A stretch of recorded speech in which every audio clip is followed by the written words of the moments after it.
என்று யார் சொல்றார்? அல்லாஹ்வுடைய தூதர்கள் செய்தி சொல்கிறார்கள். ஒரு இறை நம்பிக்கையாளன் எப்படி இருப்பான் என்று சொன்னால், ஒரு உடலை போன்று இருப்பான். யார் விஷயத்துல? சகோதரத்துவ விஷயத்தில் அப்படி இருப்பான். நீங்கள் இரக்கம் காட்டுவதாக இருந்தால், அன்பு செலுத்துவதாக இருந்தால், கருணை புரிவதாக இருந்தால், ஒரு இறை நம்பிக்கையாளர் ஒரு மூமின் இடத்தில் ஒரு எப்படி இருப்பான்னா ஒரு உடலை போன்று இருப்பான். அந்த உடலை குறித்து அல்லாஹ்வுடைய தூதர்கள் எப்படி சொல்கிறார்கள் என்று சொன்னால், ஒரு உடல் பலவீனம் அடைந்தால் உடலில் இருக்கக்கூடிய மற்ற உறுப்புகளும் சேர்ந்து கொண்டு விழித்திருக்கிறது. அதாவது நம்மளுக்கு ஒரு பாதிப்பு ஏற்பட்டு விட்டால் உடலில் கூட மற்ற பாட்டுகள் என்ன பண்ணும்னா அந்த பாதிப்பை சரி செய்வதற்காக ஓடிக்கொண்டிருக்கும். அப்ப அது மாதிரி அந்த பாதிப்பை சரி செய்து கொண்டிருக்கக்கூடிய அந்த நிலையை குறித்து பேசுகிறார்கள். அப்படி ஒரு உடல் பலவீனம் அடையக்கூடிய நேரத்தில் மற்ற உறுப்புகள் சேர்ந்து விழுத்துக் கொண்டிருக்கும். உடல் முழுவதும் காய்ச்சல் ஏற்பட்டுவிடும். அப்ப என்ன அர்த்தம்னா, உடலில் இருக்கக்கூடிய அந்த பலவீனம் அடைந்த அந்த உறுப்பை சரி செய்வதற்கு மற்ற உறுப்புகளும் சேர்ந்து வேலை செய்யும். அப்ப அந்த மாதிரி ஒரு உடலை போல ஒரு இறை நம்பிக்கையாளர் இருக்க வேண்டும் என்று அல்லாஹ்வுடைய தூதர்கள் சொல்கிறார். ஒரு சகோதரத்துவத்தை பேணுவதில் நாம அப்படி இருக்கிறோமா என்று சிந்தித்து பாருங்க. ஒரு உடலை போல ஒரு கட்டிடத்தை போல நாம இருக்கிறோமா என்று சிந்தித்து பாருங்க. ரசூலுல்லாஹ் இன்னொரு உண்மை சொன்னார்கள். ஒரு இறை நம்பிக்கையாளர் கட்டிடத்தை போன்றவர்கள். ஒரு செங்கலை உருகிவிட்டால் மேலே இருக்கக்கூடிய அனைத்துமே பலவீனமாகிவிடும். அப்ப எல்லாம் சேர்ந்து கொண்டுதான் ஒரு கட்டமைப்பை உருவாக்க முடியும். அது ரொம்ப முக்கியம் சகோதரத்துவம் தான். இதான் ரசூலுல்லாஹ் சொல்றாங்க. அப்ப ரசூலுல்லாஹ் பொறுத்த வரைக்கும் இந்த சகோதரத்துவத்தை உடைக்கக்கூடிய ஏதாவது ஒரு காட்சியை பார்த்தால், ஒரு செயலை பார்த்தால், அதில் அல்லாஹ்வுடைய தூதர்கள் வருத்தப்படுவதை போல, கண்டிப்பதை போல வேறு யாரும் அந்த அளவுக்கு கடுமையாக காட்ட முடியாது. அந்த அளவுக்கு அல்லாஹ்வுடைய தூதர்கள் இது வெறுப்பார்கள். ரசூலுல்லாஹ்வுடைய காலத்துல ஒரு சம்பவம் நடக்குது. என்ன அப்படின்னா, பனு முஸ்தலிக் அப்படி என்று சொல்லக்கூடிய ஒரு போர் நடக்குது. அந்த போர்க்களத்துல ஒரு முஹாஜிர் என்ன பண்றாருன்னா, அன்சாரிகளில் ஒருவரை அடித்து விடுகிறார். விளையாடத்தை அடிக்கிறார். அப்படி அடித்து விடுகிறார். அடிக்கக்கூடிய நேரத்தில் இவருக்கு அது சுருக்குன்னு பட்டுருது. அப்படி சுருக்குன்னு படக்கூடிய நேரத்துல அல்லாஹ்வுடைய தூதரோடு இருக்கக்கூடிய அந்த சமூகத்துல என்ன பண்றாங்கன்னா, இந்த அன்சாரி என்ன பண்றாருன்னா, என்னைய முஹாஜிர் ஒருவர் அடித்து விட்டார், ஓ அன்சாரிகளை நீங்க எல்லாம் ஓடி வாங்கிறாரு. இந்த முஹாஜிர் என்ன பண்றாருன்னா, அன்சாரி ஏதோ பிரச்சனை பண்ண போறாரு, முஹாஜிர்களை ஓடி வாங்க அப்படின்னு கூப்பிடுறாரு. அப்ப இரண்டு குழுக்களாக பிரிக்கக்கூடிய ரெண்டு பேருடைய சண்டை, ஒரு விளையாட்டுக்கு ஆரம்பிக்கக்கூடிய ஒரு சண்டை, சும்மா ஒரு விளையாட்டுக்கு அடிக்கிறார். அப்ப இந்த பிரச்சனை இரண்டு சமூகமாக பிரிக்கக்கூடிய அந்த நிலையில அல்லாஹ்வுடைய தூதர்கள் குறுக்கிட்டு இந்த செய்தியை தெரிந்த உடனே அல்லாஹ்வுடைய தூதர்கள் என்ன பண்றாங்கன்னா, மக்களை பார்த்து இது என்ன அறியாமை கால கூட்பாடு, யாரை நோக்கி கூப்பிட்டுக்கிறீங்க? அன்சாரிமான ஒரு குரூப் கூப்பிடுறீங்க, இரண்டு நபர்கள் சண்டையிட்டு கொண்டால் உடனே ஒரு சமூகத்தை அழைப்பீர்களா? இது அறியாமைக்கான செயல்பாடு இல்லையா என்று அல்லாஹ்வுடைய தூதர்கள் கடுமையாக பார்த்து இந்த கேள்வியை கேட்கிறாங்க. அப்ப உடனடியாக மக்கள் என்ன பண்றாங்க, அல்லாஹ்வுடைய தூதரே இது ஒரு பெரிய பிரச்சனை இல்ல, ஒரு முஹாஜிர் ஒரு அன்சாரி நமாஸ் விளையாட்டுக்கு அடிச்சிட்டாரு, ஆனால் இவர்கள் இருவரும் தான் இப்படி ஒரு கூப்பாடை போடுகிறார்கள் என்று சொல்கிறார்கள். அப்ப ரசூலுல்லாஹ் சொல்றாங்க, இரண்டு சமூகத்திற்கு இடையே, அல்லாஹ்வுடைய தூதர் சொல்றாங்க, இரண்டு சமூகத்திற்கு இடையே இனமாச்சரியங்கள், அதாவது ரெண்டு பக்கம் பிரிவினை ஏற்படுத்தக்கூடிய இந்த கூப்பாடு என்பது நாட்டம் அடிக்கக்கூடிய கூப்பாடு, அருவருக்கத்தக்க கூப்பாடு என்று அல்லாஹ்வுடைய தூதர் கண்டித்து விட்டு, இது அறியாமை கால செயல்பாடு, இதிலிருந்து நீங்கள் விலகிக் கொள்ளுங்கள் என்று அல்லாஹ்வுடைய தூதர்கள் அந்த ரெண்டு சகோதரர்களை பார்த்து ஒரு கண்டிப்பை ஏற்படுத்துகிறார்கள். அப்ப இது ரெண்டு செய்தி என்னன்னா, நாம இப்ப எல்லாம் ஒன்று சேர்ந்து ஒரு வேலை செய்வோம், ஒருவருக்கு ஒருவர் சண்டையிட்டால் ரெண்டு பேருக்கு இடையில் மனக்கசப்பு ஏற்பட்டால் அந்த மனக்கசப்பை நீக்குவதற்கு நாம தயாராக இருக்கணும். ஆனா நாம என்ன பண்றோம், அல்லாஹ்வுடைய தூதரவர்கள் எதை அறியாமைக்கால செயல் என்று சொன்னார்களோ, அல்லாஹ்வுடைய தூதரவர்கள் எதை கண்டு கோபம் கொண்டார்களோ, அல்லாஹ்வுடைய தூதரவர்கள் எதை கடுமையாக நமக்கு கண்டனத்தை செய்தார்களோ, எதை நாற்றமடிக்கக்கூடிய அருவருக்கத்தக்க செயல் என்று சொன்னார்களோ, அதை இன்றைக்கு நாம செய்கிறோமா இல்லையா? நாம ரெண்டு பேரா டீம் சேர்றது, அல்லது ஒரு ஜமாத்துக்குள்ள ரெண்டு கட்டமைப்பா டீம் சேர்றது, ஒருவர் செய்யக்கூடிய தவறுகளை சகித்து கொண்டு போகக்கூடிய, பொறுத்து கொண்டு போகக்கூடிய, மன்னிக்கக்கூடிய இந்த பண்பு இல்லாமல் இன்னைக்கு வாழ்கிறோமா இல்லையா? ஆனால் சகோதரத்துவம் என்று வந்துவிட்டால், அல்லாஹ்வுடைய தூதர் அவர்கள் ரொம்ப நேசத்திற்குரிய ஒரு மனிதராக பார்த்தது யார் என்று சொன்னால் அபூபக்கர் ரலியல்லாஹு அன்ஹு தான். அல்லாஹ்வுடைய தூதர் அவர்கள் நேசிக்கிறதாக இருந்தால் அபூபக்கர் அவர்களை தவிர வேறு யாரையும் அந்த அளவுக்கு நேசிக்க மாட்டார்கள். ஏன் தெரியுமா? அல்லாஹ்வுடைய தூதர்கள் ரொம்ப கடினமாக இருந்த கூட அந்த காலகட்டத்துல பொருளாதாரத்தில் உதவி செய்தவர். அல்லாஹ்வுடைய தூதர்கள் எதை சொன்னாலும் அதை உடனடியாக நம்பக்கூடியவர். அல்லாஹ்வுடைய தூதர் அவர்கள் மீது ஏதேனும் சங்கடங்களை ஏற்படுத்தினால் உடனடியாக ஓடி போய் அல்லாஹ்வுடைய தூதரோடு பக்கபலமாக நின்றவர். தன்னுடைய பொருளாதாரத்தால், தன்னுடைய உடலால், தன்னுடைய உழைப்பால் எல்லா வகையிலும் அல்லாஹ்வுடைய தூதருக்கு பக்கபலமாக இருந்தவர். அப்படி இருந்த அந்த நபித்தோழரை பொறுத்த வரைக்கும் அபூபக்கர் ரலியல்லாஹு அன்ஹு அல்லாஹ்வுடைய தூதர் அவ்வளவு அளவு கடந்த மதிப்பு வச்சிருந்தாங்க. அவர் ஒரு தவறு செய்தால் உடனடியாக மன்னிப்பு கேட்பார்கள். யாரு? அல்லாஹ்வுடைய தூதர்கள் மன்னிப்பு கேட்பார்கள். ஒரு சிம்பிளா ஒரு விஷயம் முடிப்போம், இது நிறைய பேசிட்டோம். நபி அஸ்லமி என்ற ஒரு நபி தோழருக்கும் அல்லாஹ்வுடைய தூதரோடு இருந்த அபூபக்கர் ரலியல்லாஹு அன்ஹு அவர்களுக்கும் என்னன்னா ஒரு சங்கடம் நடக்குது. ஒரு கடுமையான வார்த்தையை அபூபக்கர் அவர்கள் விட்டுறாங்க. உடனே மன்னிப்பு கேட்கிறாங்க. நான் ஒரு தப்பான வார்த்தையை பேசிட்டேன், நபி அஸ்லமி என்னை நீங்க மன்னித்து விடுங்கிறாங்க. அப்ப உடனே அல்லாஹ்வுடைய இவர் என்ன பண்றாருன்னா, நீ கடுமையான வார்த்தை பேசுறீங்க, நான் மன்னிக்க முடியாதுங்கிறாங்க. அப்ப ஒரு மனிதன் மன்னிக்கவில்லை என்று சொன்னால் அல்லாஹ் மன்னிக்க மாட்டானே, நாம ஒரு தப்பு செஞ்சுட்டேன்னு சொல்லி இதுக்கு தீர்வு தானே அல்லாஹ்வுடைய தூதர்கிட்ட வர்றாங்க. ரசூலுல்லாஹ் இங்க உட்கார்ந்து கொண்டு என்ன பண்றாங்கன்னா, ஏதோ அபூபக்கர் அவர்கள் ஏதோ ஒரு பிரச்சனை இழுத்துட்டு வர்றாங்க அப்படின்னு சொல்லி சகாபாக்கள்ட்ட பேசுறாங்க. பேசிட்டு இருக்கக்கூடிய நேரத்துல 2 பேரும் வந்து சேர்ந்துறாங்க. அப்ப அல்லாஹ்வுடைய தூதர்கிட்ட செய்தி வந்ததுமே அல்லாஹ்வுடைய தூதர் என்ன பண்ணாங்க, அபூபக்கர் அவர்களை மன்னிங்க, சரி மன்னிப்பு கேளுங்கன்னு சொல்லல. அல்லாஹ்வுடைய தூதர்கள் முன்னாடி போய் அவர் எனக்காக இவர் நீங்கள் எல்லாம் பொய்யர்கள் என்று சொன்னீர்கள், அவரால் என்னை உண்மைப்படுத்தினார். நீங்க எல்லாம் எனக்கு உதவி செய்யக்கூடிய அந்த நேரத்துல பொருளால் உடலால் எல்லா வகையிலும் எனக்கு உதவி செய்தாரு. நீங்கள் அதற்காக அவரை மன்னிக்க கூடாதா? எனக்காக அவரை மன்னித்திருக்கிறாங்க. மன்னிப்பு கேட்க வேண்டியது அபூபக்கர் ரலியல்லாஹு அன்ஹு அவர்கள். ஆனால் மன்னிப்பு கேட்டது அல்லாஹ்வுடைய தூதர் அவர்கள். யார்கிட்ட? நபி அஸ்லமி என்ற அந்த நபி தோழர்கிட்ட அல்லாஹ்வுடைய தூதர் கேட்க எனக்காக மன்னிச்சிருங்கப்பா அப்படிங்கிறாங்க.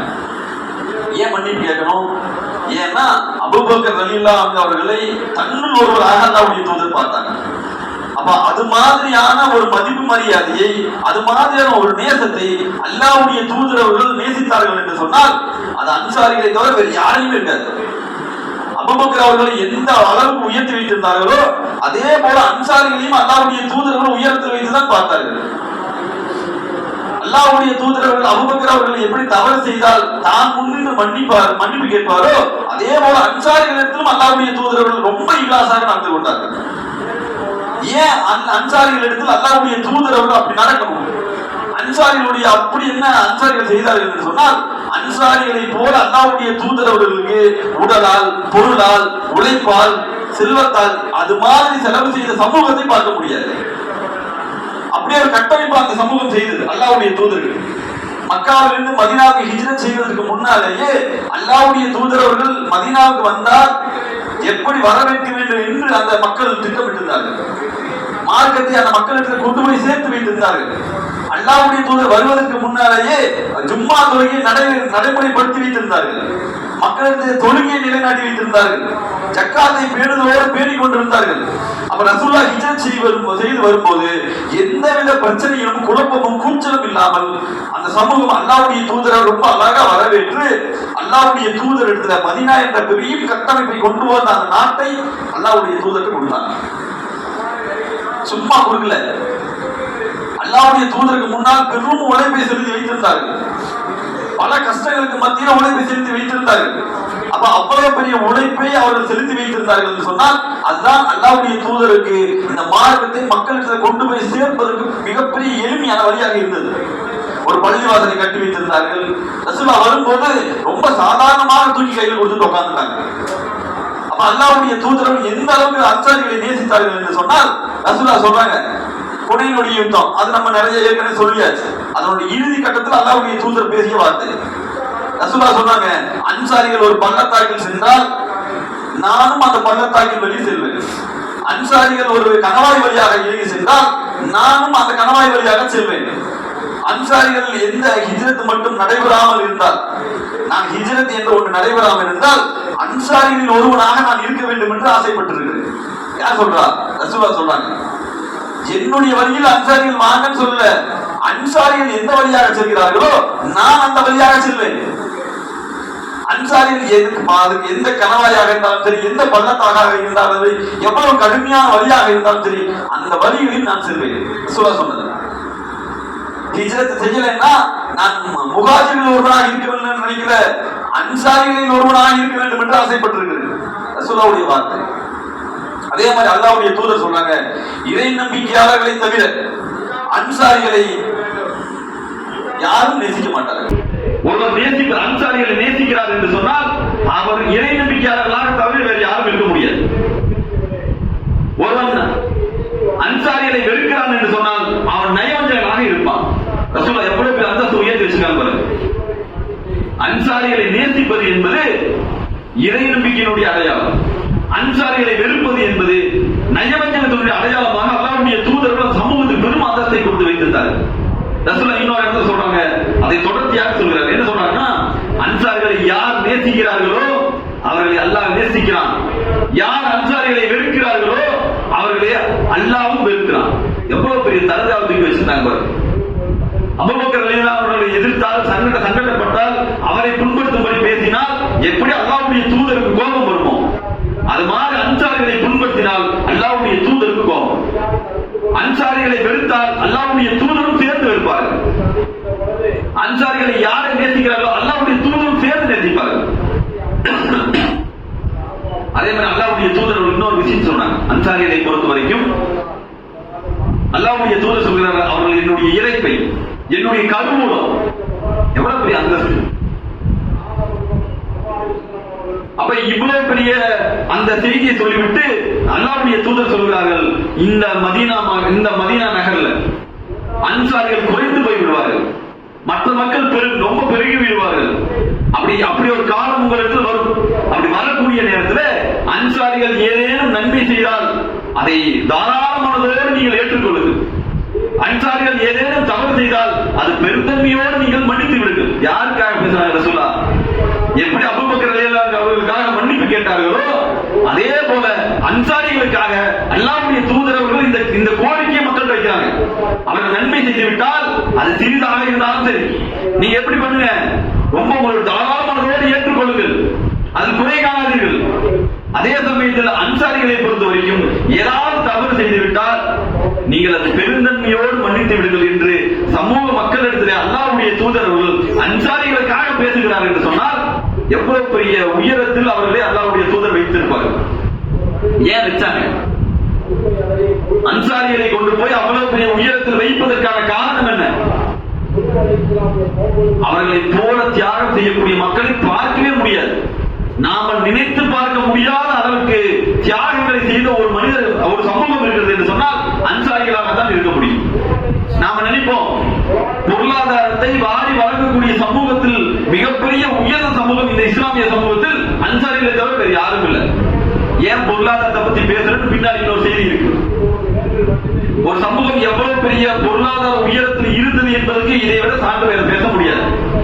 ஒரு சமூகம் பொருளாதாரத்தில் பின்தங்கியதற்கு இதை விட சான்றுகள் பேச முடியாது. அன்சாரிகளை பொறுத்த வரைக்கும் எந்த அளவுக்கு பொருளாதாரத்தில் உயர்ந்திருந்தார்கள் என்பதை முதல்ல தெரிஞ்சுக்கிறோம். மக்காவாசிகள் எல்லாம் மதீனாவுக்கு ஹிஜ்ரத் செய்து வருகிறார்கள். வரும்போது அல்லாஹ்வுடைய தூதர் என்ன பண்ணாங்கன்னா, ஒரு மக்காவாசியும் ஒரு மதீனாவாசியும் இணைத்து நீங்கள் 2 பேர் சகோதரர்கள் என்று அல்லாஹ்வுடைய தூதர்கள் சேர்த்து வைக்கிறார்கள். அப்படி சேர்த்து வைக்கக்கூடிய நபர்கள் யாருன்னா அப்துல் ரஹ்மான் பின் அவுஃப் ரலியல்லாஹு அன்ஹு ஒருத்தர். அவரை யாரோடு அல்லாஹ்வுடைய தூதர் சகோதரத்தை ஏற்றுகிறார் சொன்னா சாத் பின் ரபியு என்று சொல்லக்கூடிய ஒரு நபி தோழரை 2 பேரையும் இணைத்து நீங்கள் இருவரும் சகோதரர்கள் அப்படிங்கிறார். இந்த சாத் பின் ரபியு ரலியல்லாஹு அன்ஹு என்ன பண்றாங்கன்னு சொன்னா, நான் மதீனாவாசிகளே மிகப்பெரிய செல்வந்தனாக இருக்கக்கூடியவர் அவர் சொல்றார். சொல்லிவிட்டு இந்த அப்துல் ரஹ்மான் பின் அவுஃப் ரலியல்லாஹு அன்ஹு சொல்றாங்க, என்னிடத்தில் நிறைய செல்வம் இருக்கிறது, அதில் பாதியை நான் உங்களுக்கு தந்து விடுகிறேன். என்னிடத்தில் 2 மனைவிமார்கள் இருக்கிறார்கள், அவர்களில் ஒருவரை நான் தலாக் விட்டு விடுகிறேன். அவருடைய இத்தா காலம் முடிந்ததற்கு பின்னால் நீங்கள் ஹலாலான முறையில் அவர்களை திருமணம் செய்து கொள்ளலாம். 2 மனைவிமார்கள் நான் ஒருவரை, நீங்கள் யாரை உங்களுக்கு விரும்புகிறீர்கள், நீங்க உங்களுக்கு பிடிச்சிருக்கோ அவரை என்ன கொடுக்குறேன். எனக்கு வேணான்னு ஒரு நினைச்சிருக்கணும்ல, அவரை கொடுக்கல, நீங்கள் யாரை விரும்புகிறீர்களோ அவரை கொடுக்குறேன் அப்படிங்கிறார். என்னோட செல்வத்தில் பாதியை உங்களுக்கு அழைத்து விடுகிறேன். அப்ப இது மாதிரி செல்வத்தை தாராளமாக பங்கிடக்கூடிய அந்த அளவுக்கு உயர்ந்த பண்பு யார் இருந்துச்சுன்னா அன்சாரிகள் இருந்துச்சு. ஆனால் அப்துல் ரஹ்மான் பின் அவுஃப் ரலியல்லாஹு என்ன பண்றாங்கன்னா, எனக்கு செல்வம் வேண்டாம், நான் ஒரு இடத்துல இருந்து வந்திருக்கிறேன், அப்ப வரும்போது உங்களுடைய செல்வம் எனக்கு வேண்டாம், எனக்கு நீங்கள் கடை வீதியை காட்டுங்கள். ஏன்னா அவர் நல்ல வியாபாரி. அப்ப அப்ப வியாபார திறமை கொண்டு அவர் என்ன பண்றாருன்னா, எனக்கு கடை வீதியை காட்டுங்கள், நீங்கள் வியாபாரம் செய்யக்கூடிய ஒரு கடை வீதியை எனக்கு காட்டுங்கள். அப்ப இந்த கடை வீதியை கொண்டு போய் யார் காட்டுறா? இந்த மதீனாவாசியை கொண்டு போய் காட்டுற, இந்த இடத்துல நாங்க வியாபாரம் செய்வோம், இந்த வியாபாரம் செஞ்சு கேட்கிற. அவர் தன்னுடைய வியாபாரத்தை ஆரம்பிக்கிறார். முதல் நாள் என்ன லாபம் கிடைக்குதுன்னா, வெண்ணையும் பாலாடை கட்டியும் கிடைக்குது. இதை இது ஒரு லாப பொருளாக ஈட்டிக் கொண்டு வருகிறார். இதற்கு பின்னால் பெரும் செல்வந்தராக அவரும் மாறுகிறார். ஆனால் வரும்போது நம்ம என்ன செய்வோம்? ஒருத்தர் வர்றாரு, ஒரு 2 நாள் சாப்பாடு போடுவோம், ஒரு சின்ன பொருளாதாரத்தை கொடுப்போம். ஆனால் என்ன செய்ய மாட்டோம்னா, நம்முடைய செல்வத்தில இருந்தெல்லாம் பாதியெல்லாம் கொடுக்க மாட்டோம். சுருக்குமா? ஒரு 50 லட்சம் பணம் வச்சிருக்கோம், 25 லட்சம் நீங்க வச்சுக்க கூடிய சுருக்கு கொடுக்குமா? நம்ம அப்படி கொடுக்க மாட்டோம், மனசு வராது. சரி, நாம ஒரு வியாபாரம் செய்யறோம், அந்த வியாபாரத்தை நான் இப்படி செய்யறேன், நீ இன்னொரு கடை போட்டுக்க, நம்ம விட்டு கொடுக்குமா? நாம இந்த ஊர்ல எப்படி இருக்கணும்னா, நாம வியாபாரம் செய்யும் போது வேறு யாரும் இந்த வியாபாரத்தை செஞ்சிடக்கூடாது. எப்படியாவது அவனை ஒழிச்சு நொடுக்கி விடணும், எதையாவது ஒரு வகையில அவனை லாஸ் ஆக்கணும். இப்படி சிந்தனை நம்ம இருக்குது. அப்படி இருக்கக்கூடிய அந்த சிந்தனையில நாம எப்படி ஒரு காம்படிட்டரை உருவாக்குவோம்? அப்ப ஒரு காலத்துல இப்படி ஒரு மனசு வராது. ஆனால் அன்சாரிகள் தான் அந்த பண்பு இருந்துச்சு. தன்னுடைய செல்வத்தை தூக்கி தாராளமாக செலவு செய்யக்கூடியதுல அன்சாரிகளை போல யாரையும் பார்க்க முடியாது. அதே மாதிரி பார்த்தோம்னா, இந்த இதை பொறுத்த வரைக்கும், மார்க்கத்தை பொறுத்த வரைக்கும், மார்க்கத்தை ஏற்றுக்கொண்டு அந்த மனிதர்கள், அல்லாஹ்வுடைய தூதரோடு இந்த மனிதர்கள் திண்ணை தோழர்கள் இருப்பாங்க. இந்த திண்ணை தோழர்களை பொறுத்த வரைக்கும் எங்க வேலைக்கு போக மாட்டாங்க. அவங்க அல்லாஹ்வுடைய தூதரோடு இருப்பார்கள், ரொம்ப ஏழ்மையில் இருப்பார்கள். யாராவது ஏதாவது கொடுத்தால் அதை சாப்பிடுவாங்க. இப்படிதான் அவங்களுடைய தன்மை இருக்கும். இந்த திண்ணை தோழர்களை பொறுத்த வரைக்கும் ரசூலா என்ன பண்றாங்கன்னா, ரசூலா காலத்துல அன்சாரிகள் என்ன பண்ணாங்கன்னா, பேரிச்சம்பழ மரம் நிறைய வச்சிருப்பாங்க, தோட்டம் நிறைய இருக்கும். இந்த தோட்டத்துல இருந்து என்ன பண்ணுவாங்கன்னா, யாருக்கு எவ்வளவு இருக்குதோ அதுக்கு தகுந்த மாதிரி அந்த பேரிச்சம்பழ குலைகளை வெட்டி கொண்டு வந்து பள்ளிவாசலுக்கு தொங்க விட்டுருவாங்க. அதை இப்படி தொங்கக்கூடிய அந்த உணவுப் பொருளை திண்ணை தோழர்கள் பசிக்கும் பொழுது அந்த பழத்தை எடுத்து சாப்பிடுவது அவர்களுடைய வழக்கம். எந்த அளவுக்கு இருப்பாங்க பாருங்க. ஒரு சகோதரர்கள் பட்னியாக கிடைக்கிறார்கள், வறுமையில் இருக்கிறாங்க, அவங்களுக்கு கொடுக்க வேண்டும் என்ற விஷயம். அப்ப வெட்டி கொண்டு டெய்லி கொண்டு ஒரு கொலை 2 கொலை தொங்க விடுறாங்கன்னா, ஒரு கொலை எவ்வளவு இருக்குதுன்னு உங்களுக்கு தெரியும்.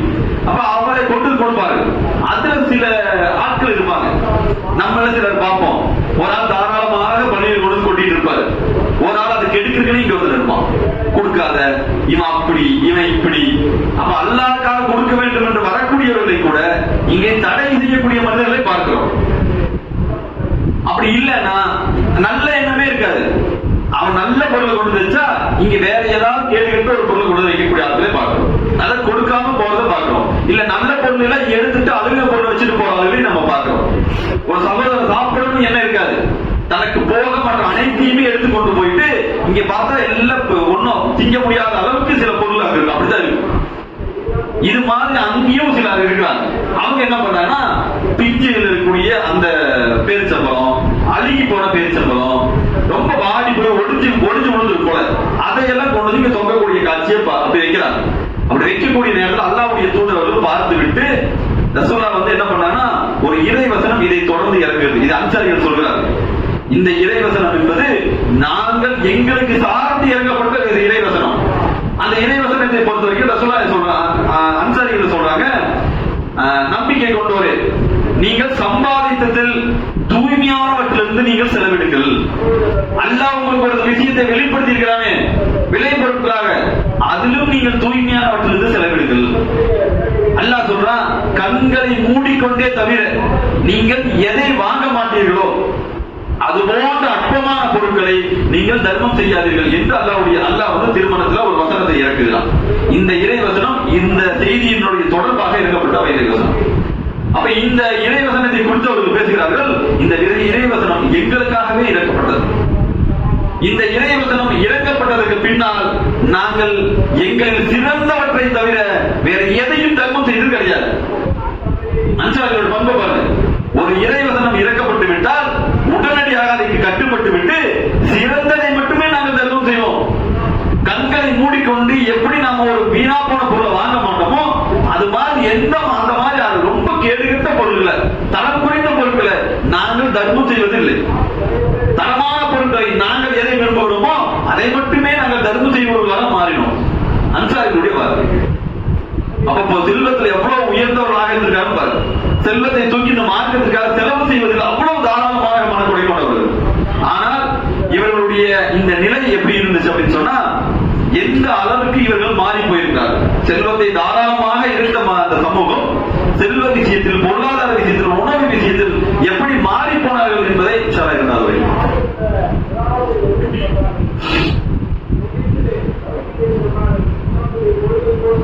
நம்பிக்கையா சகோதரர்களே, அன்சாரிகளை பொறுத்த வரைக்கும் பெரும் செல்வந்தர்களாக இருந்த அந்த சமூகம் எப்படி பின்னாளில் மாறுகிறார்கள். இந்த மார்க்கத்திற்காக செலவு செய்து இந்த மார்க்கத்திற்காக பாடுபட்ட அந்த சமூகம் எப்படி பின்னாளில் மாறுகிறது என்று சொன்னால், நாம் எல்லாம் இதை சகித்துக் கொள்ள மாட்டோம். நாம் அப்படி ஒரு சமூகமாக இருந்து நிறைய பேர் நம்ம எப்படி பேசணும்னா, வாழ்ந்துகிட்ட சமூகம் நல்லா இருந்தா எல்லாம் இருக்குது சும்மா அங்கேயும் தூக்கி தூக்கி இறச்சா வீணா போயிடலாம் நம்ம மக்கள் பேசுவார்கள். நம்முடைய பிள்ளைகள், நம்முடைய பேர பிள்ளைகள், இன்றைக்கு நிறைய சமூகம் இன்னைக்கு இருக்குது. அவருடைய பேரர்கள் ரொம்ப வறுமையில் இருக்கக்கூடிய காட்சியை பார்க்கிறோம். 2 தலைமுறை 3 தலைமுறைக்கு முன்னாடி வாழ்ந்து இருப்பாங்க. ஆனால் இன்றைக்கு வறுமையில் இருப்பாங்க. இவங்க எல்லாம் போய் கேட்டு பாருங்களேன், எல்லாம் எங்க தாத்தா அழைச்சிட்டான், எங்க அப்பா அழைச்சிட்டான், இப்படிதான் அந்த வார்த்தைகள் வரும். ஆனால் ஒரு சமூகம் எவ்வளவு பெரிய வறுமைக்கு உள்ள வந்தும் கூட அந்த பணத்தை செலவு செஞ்சிருமேங்கிற அந்த கொஞ்சம் கூட அந்த நினைப்பு இல்லாத சமூகமாக மாறுகிறது என்று சொன்னால், அது அன்சாரிகளை தவிர வேறு யாரையும் பார்க்க முடியாது. அல்லாஹ்வுடைய தூதரோடு இருக்கக்கூடிய நேரத்துல ரசூலுல்லாஹ் இருக்கிறாங்க. அப்ப என்ன பண்ணாங்கன்னா, பஹ்ரைன்ல மஜூசிகள் வந்து வாழ்றாங்க. இந்த மஜூசிகள்கிட்ட வந்து ரசூலுல்லாஹ் என்ன பண்ணாங்கன்னா, ஒரு ஒப்பந்தம் போடுறாங்க. அந்த ஒப்பந்தத்தின் அடிப்படையில அந்த நாட்டினுடைய ஆட்சி அல்லாஹ்வுடைய தூதர்கள் கைப்பற்றுகிறார்கள். அதுல என்ன பண்ணாங்கன்னா, அலா இப்னு ஹல்ரமி என்று சொல்லக்கூடிய ஒரு நபி தோழரை அங்க ஒரு ஆட்சியாளராக அல்லாஹ்வுடைய தூதர் அவர்கள் நியமிக்கிறாங்க. நியமித்து விட்டு ரசூலுல்லாஹ் என்ன பண்றாங்கன்னு சொன்னா, அபூ உபைதா ரலியல்லாஹு அன்ஹு அவர்களை என்ன பண்றாங்கன்னா, அந்த நாட்டிலிருந்து அந்த வருவாய்களை எடுக்கிறது, அந்த வரியை போட்டு வாங்கிட்டு வர்றது, அந்த நாட்டுக்கு உண்டான அந்த வரிகளை வாங்கிட்டு வரக்கூடிய அந்த வேலையை அல்லாஹ்வுடைய தூதர் நியமிக்கிறாங்க. ஒரு நாள் ஒரு ஹஜ்ருடைய வக்தில என்ன பண்றாங்கன்னா, ரசூலுல்லாஹ் இருக்கக்கூடிய அந்த சபையில அந்த அபூ உபைதா என்னன்னா அந்த கனிமத்து பொருளை வாங்கிட்டு வர்றாங்க. வாங்கிட்டு வரக்கூடிய அந்த செய்தி அன்சாரிகளுக்கு தெரிகிறது. எந்த அன்சாரிகள் வாரி வழங்கினார்களோ அந்த அன்சாரிகள் எப்படி உட்கார்ந்துருக்காங்கன்னு சொன்னா, அல்லாஹ்வுடைய தூதர் அவர்கள் தொழுகையை முடித்து விட்டு திரும்புகிறார்கள். திரும்பக்கூடிய நேரத்துல அன்சாரிகள் என்ன பண்ணாங்கன்னா, அல்லாஹ்வுடைய தூதர்கிட்ட சைகை காட்டுறாங்க, ஏதாவது வந்திருக்கா, எங்களுக்கு ஏதாவது கொஞ்சம் கொடுப்பீங்களா, இப்படி கேட்கக்கூடிய நிலைக்கு அன்சாரிகள் வருகிறார்கள். எந்த சமூகம்? வந்தவர்களுக்கு வாரி கொடுத்த ஒரு சமூகம் எங்களுக்கு ஏதாவது இருக்குதா என்று கேட்கக்கூடிய நிலைக்கு அந்த இடத்துல வருகிறார்கள். அப்ப அல்லாஹ்வுடைய தூதர் என்ன பண்ணாங்கன்னா, அன்சாரிகளை பார்த்து சிரித்து விட்டு சிரிக்கிறாங்க. இவங்க கேட்பதை பார்த்து அல்லாஹ்வுடைய தூதர் சிரித்து விட்டு ரசூலுல்லாஹ் என்ன பண்ணாங்கன்னா, நீங்க வந்து அபூ உபைதா வந்து ஏதோ கொண்டு வந்திருக்காங்க நீங்க நினைக்கிறீங்க, அதுக்காக தான் வந்திருக்கீங்கன்னா, அல்லாஹ்வுடைய தூதர் ஆமா எங்களுக்கு ஏதாவது கொஞ்சம் கிடைக்குமா அப்படின்னு கேட்கதான் வருகிறார்கள். அப்படி வரக்கூடிய அந்த நேரத்துல ரசூலுல்லாஹ் என்ன பண்றாங்க அப்படின்னா, அவர்களுக்கு ஒரு உபதேசத்தை வழங்குகிறார்கள். நல்லா கேளுங்க. அன்சாரிகள் இதை கேட்ட உடனே அல்லாஹ்வுடைய தூதர் அவர்கள் அந்த பொருள் கனிமத்து பொருள் கொடுக்கல, ஒரு உபதேசத்தை செய்கிறார்கள். அந்த மக்கள் அல்லாஹ்வுடைய தூதர் சொல்றாங்க, உங்களுக்கு ஏதாவது ஒரு மகிழ்ச்சியான செய்தி ஏற்பட்டு அது உங்களுக்கு கொடுக்கப்பட்டு விட்டால், ரசூலுல்லாஹ் சொல்றாங்க, உங்களுக்கு நல்ல ஒரு பொருளாதாரமோ செல்வமோ இதெல்லாம் மகிழ்ச்சி தரக்கூடிய ஒரு செய்தி, இது உங்களுக்கு அளவு கடந்து கொடுக்கப்பட்டு விட்டால், இதற்கு முன்னால் இருந்த சமூகம் அதற்காக போட்டியிட்டு நீங்களும் அதுபோல போட்டியிட்டு அவர்கள் எப்படி அழிந்து போனார்களோ அதுபோல நீங்களும் அழிந்து விடுவீர்களோ என்று நான் அச்சப்படுகிறேன். ரொம்ப கஷ்டத்துல வறுமையில ஏதாவது கிடைக்குமா என்று வந்து உட்கார்ந்து இருக்கக்கூடிய அந்த அன்சாரிகள்கிட்ட தன்னுடைய வாழ்க்கையினுடைய பொருளாதார முழுக்க இந்த மார்க்கத்திற்காக அர்ப்பணித்துக் கொண்ட அந்த சமூகத்திற்கிட்ட ரசூலுல்லாஹ் இந்த உபதேசத்தை செய்கிறார். ஏத்துக்குவோமா? நாம அந்த இடத்தில் இருந்தால், நாம் அந்த நிலையில் இருந்தால் நாம் என்ன பேசியிருப்போம்? எவ்வளவு கொடுத்தோம், எவ்வளவு செஞ்சோம், எவ்வளவு பண்ணணும், எங்களுக்கு தரமாட்டீங்களா நம்ம கேட்போம். ஆனால் அல்லாஹ்வுடைய தூதர் அவர்கள் இந்த உபதேசத்தை செய்கிறார். அதே மாதிரி இன்னொரு இடத்துல அல்லாஹ்வுடைய தூதர்கிட்ட என்ன பண்றாங்கன்னா, பசி அப்படின்னு வந்தா தன்னுடைய செலவுக்கோ அல்லது பொருளாகவோ ஏதாவது ஒரு வகையில் மக்கள் வந்து அல்லாஹ்வுடைய தூதர்கிட்ட கேட்பாரு. அப்படி கேட்கக்கூடிய நேரத்தில் அன்சாரிகளும் சிலர் என்ன பண்றாங்கன்னா, இது மாதிரியாக போய் கேட்கிறார்கள், அல்லாஹ்வுடைய தூதரே எங்களுக்கு ரொம்ப கஷ்டமாகவும் ரொம்ப பசியாகவும் இருக்குது, இப்ப எங்களுக்கு ஏதாவது கொடுங்கன்னு கேட்கக்கூடிய நேரத்துல ரசூலுல்லாஹ் அங்கேயும் ஒரு உபதேசத்தை அவர்கள் செய்கிறார்கள். எப்படி உபதேசம் செய்கிறார்கள் தெரியுமா? என்னிடத்தில் எது இருந்தாலும் நான் உங்களுக்கு தராமல் இருக்க போவதில்லை. அல்லாஹ்வுடைய தூதர் உண்மையாக இருந்த அனைத்தையும் கொடுத்து விடுகிறார்கள். அல்லாஹ்வுடைய தூதரே ஒன்றும் இல்லாம உட்கார்ந்துருக்காங்க, கையில எதுவும் இல்ல, ரசூலுல்லாஹ்ட்ட வந்ததும் இல்ல, ரசூலுல்லாஹ் சம்பாதித்த பொருட்களும் எதுவும் இல்ல. அப்படி இல்லாத நிலையில் வந்து அல்லாஹ்வுடைய தூதர் கேட்கக்கூடிய நேரத்துல அல்லாஹ்வுடைய தூதர் சொல்கிறார்கள், என்னிடத்தில் அன்சாரிகளே நான் உங்களை நேசிப்பதை போல வேற யாரையும் நேசிப்பதில்லை. என்னிடத்தில் ஏதாவது ஒன்று இருந்தால் உங்களுக்கு கொடுக்காம நான் விட்டுவிட மாட்டேன், நிச்சயமாக உங்களுக்கு முதல் எடுத்து கொடுப்பேன் சொல்லிவிட்டு அல்லாஹ்வுடைய தூதர் சொல்றாங்க, யார் சுயமரியாதையோடு நடந்து கொள்ள வேண்டும் என்று ஆசைப்படுகிறீர்களோ அவர்களே அல்லாஹ் சுயமரியாதையோடு வாழ வைப்பான். எப்படிப்பட்ட உபதேசம் பாரு. வறுமையில, கஷ்டத்துல, துன்பத்துல, பசியில பெரும் செல்வந்தர்களாக வாழ்ந்த அந்த சமூகம் அல்லாஹ்வுடைய தூதர் கையேந்தி நிற்கக்கூடிய நேரத்துல ரசூலுல்லாஹ் இல்லாத சூழல ஒரு உபதேசத்தை தருகிறார். நீங்கள் சுயமரியாதையோடு வாழ வேண்டும் என்று விரும்பினால் அல்லாஹ் உங்களை சுயமரியாதையோடு வாழ செய்வான். நீங்கள் சகித்துக் கொள்ளக்கூடிய அந்த பண்பை நீங்கள் வளர்த்துக் கொண்டால் அல்லாஹ் உங்கள் சகிப்புத்தன்மையோடு உங்களை வாழ செய்வான். யாரிடத்திலும் தேவையை கேட்காமல், யாசகம் கேட்காமல் நீங்கள் தேவையில்லாதவர்களாக வாழ்ந்தால் உங்களை வேறு எவரிடத்திலும் தேவையற்றவர்களாக அல்லாஹ் உங்களை வாழ செய்வான். பெரும் அந்த உங்களுக்கு அல்லாஹ்வை தவிர, அல்லாஹ்வுடைய தூதரை தவிர சகிப்புத்தன்மை பொறுத்து கொள்ளக்கூடிய அந்த விஷயம் வந்து உங்களுக்கு பெரும் அல்லாஹ்விடத்தில் கிடைக்கக்கூடிய அருள். அந்த அருளை நீங்கள் பெற்றுக்கொள்ள விரும்பினால் நீங்கள் பொறுமையாளர்களாக இருங்கள் என்று அல்லாஹ்வுடைய தூதர்கள் சமூகத்துக்கு பேசுகிறார்கள். அப்ப வறுமை, கஷ்டம், துன்பம் இப்படி வரக்கூடிய நேரத்துல அந்த நேரத்தில் கூட அந்த சமூகம் அவ்வளவு பொறுத்து கொண்டு விட்டார். எந்த அளவுக்கு பொறுத்தார்கள் தெரியுமா? செல்வம் மட்டும் கிடையாது, பசி மட்டும் கிடையாது, வறுமை மட்டும் கிடையாது. அந்த மதீனா என்பது இவர்கள் ஆட்சி செய்து கொண்டிருக்கக்கூடிய பகுதி. ரசூலுல்லாஹ் வரதுக்கு முன்னாடி யார் ஆட்சி இருந்துச்சு? மதீனாவாசிகள் மதீனாவை ஆட்சி செய்தார்கள். அவர்கள் தான் அங்க எல்லா ஆளுமையும் செலுத்திக் கொண்டிருந்தார்கள். மக்காவாசிகள் வந்ததற்கு பின்னால் அந்த ஆட்சி அதிகாரத்தை கூட விட்டுக் கொடுக்கக்கூடிய அந்த தன்மை என்பது வேற யாருக்கு இப்படி வராது. இந்த பள்ளியில் உட்கார்ந்து இருக்கிறோம், ஆரம்ப காலகட்டத்தில் கட்டமைக்கப்படுகிறோம், திடீர்னு ஒரு கூட்டம், திடீர்னு ஒரு குரூப் வருது, நம்ம ஒதுக்கினால் எவ்வளவு மனவேதனை இருக்கும், எவ்வளவு கஷ்டம் இருக்கும். நாம் இங்க உட்கார்ந்து மசூரா செய்து, நாம் இங்க உட்கார்ந்து கஷ்டப்பட்டு, நாம பொருளாதாரத்தை திரட்டி ஒரு பள்ளியை எழுப்பி பெரும் ஒரு ஊர் பரிசுகாரம் செய்யக்கூடிய நேரத்தில் நாம் இங்க உட்கார்ந்துட்டு எல்லா வேலையும் செஞ்சிருப்போம்.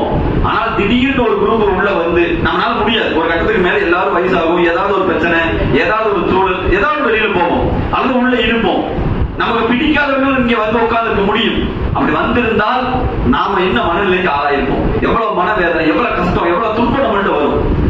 ஆனால் ஒரு பள்ளிவாசலுடைய நிலை எப்படின்னா, ஒரு ஊரினுடைய நிலை எப்படின்னா, ஒரு நாட்டை ஆட்சி செய்து கொண்டிருக்கக்கூடிய ஒரு சமூகம் இன்னொரு சமூகத்திற்கு அந்த ஆட்சி அதிகாரத்தை விடுவது என்பது எவ்வளவு கஷ்டம், எவ்வளவு வழியா இருக்கும்.